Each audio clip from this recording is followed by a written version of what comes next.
বর্তমানে এখন বাংলাদেশে জামাত শিবির তারা বেহেশতের টিকিট বিক্রি করছে।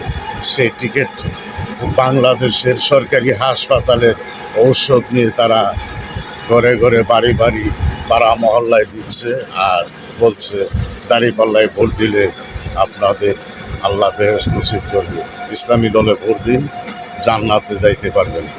সেসব তারা বলে বেড়াচ্ছে গ্রামে গ্রামে হাইটা, বাজারে মহল্লায় হাইটা হাইটা তারা ইসলামের দোহাই দিয়ে তারা দাঁড়িপাল্লায় ভোট চাচ্ছে, পেয়ার সিস্টেম নির্বাচন চাচ্ছে।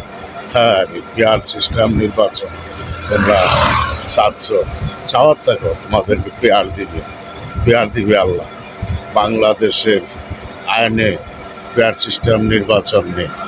পেয়ার সিস্টেম নির্বাচন নিয়ে তোমরা যতই চিল্লাচিল্লি করো না কেন কোনো ফয়দায় আসবে না। অতি শীঘ্রই তোমরা এইসব বাদ দিয়ে নির্বাচনমুখী হও, তা না হলে তোমাদের আরও অর্থনীতি খারাপ হবে। এসব বাদ দিয়ে নির্বাচনের মুখী হয়ে তোমরা জনগণের কাছে ভোট চাও, ভালো মতো ভোট চাও। এসব ইসলামের দোহাই দিয়ে বলছে মানুষের কাছে তোমরা ঘৃণার পাত্র হয়েও না। তোমাদের এইটাই বলে দিচ্ছি, তোমরা ঘৃণার পাত্র হয়ে তাইকো না। তোমরা আল্লাহর কাজ করতে চাও তাহলে নামাজ পড়ো, রোজা রাখো, তারপর মানুষের হেফাজত করো।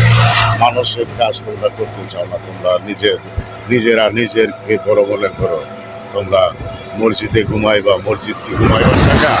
মসজিদ হইল ইবাদতের স্থান, সেখানে ঘুমান যায় না।